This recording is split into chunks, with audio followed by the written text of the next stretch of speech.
The Children's Act is one of the fine and beautiful law that talks about the rights and responsibility of children, and me advocating at this crucial point to make sure that the Children's Act is being passed was something very, very exciting.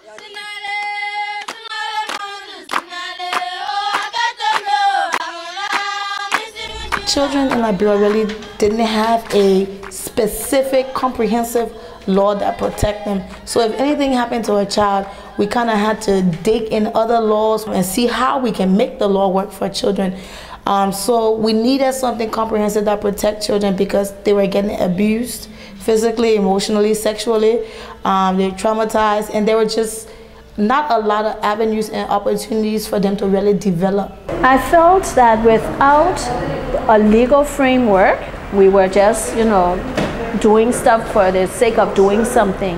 But if you do have laws that back action and laws that call for action in certain cases, the whole responsibility of community to the upbringing and rearing of children, so it's something that gives a legal backing for what we will do as we implement. In 2010, it was stuck at the House of Senate. It had been in the House of Senate for probably 2 years or so, and the momentum and the push had died down. I think a lot of people were at that point like, let's put that issue down and worry about something else. It was on the table.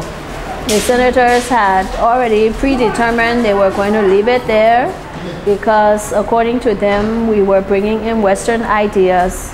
They didn't want anyone to upset our culture of, adults being in charge and children following, and children should obey what the adults say. The whole issue of non-participation on the behalf of children was, the order of the day. Aisha and I met informally after one of the Child Protection Network meetings. She had just come back from the States, and she introduced herself as working with Hope. And it wasn't long after that we went for the AGALI training. During the training, we looked at it and we both were really focused on adolescent girls' issues. I was focused on the empowerment of girls, them having a voice and being able to play a leadership role. And she was focused mostly on health issues. We decided while we were in Alexandria, when we had the group work, to do a draft, exercise on doing a proposal writing. And while going through it, I said, Aisha, you know what? I think one of the areas of the policies that we brought with us that's doable is, advocating for the passage of the Children's Act. Part of the Act protects girls from early marriage. They protect girls from, in a very general statement, any traditional or cultural practices that could harm them physically, emotionally, socially.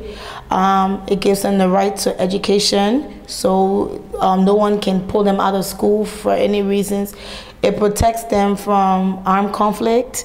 And so we really wanted this law to be passed because not only would it protect children, but it would create an environment where the government and policymakers will have to see what they can do to create that environment. In Liberia, we have this thing called the Sunday and Poorer Society where they take you there, they do some cutting and stuff like that. And the children's law is actually saying that we should not do it.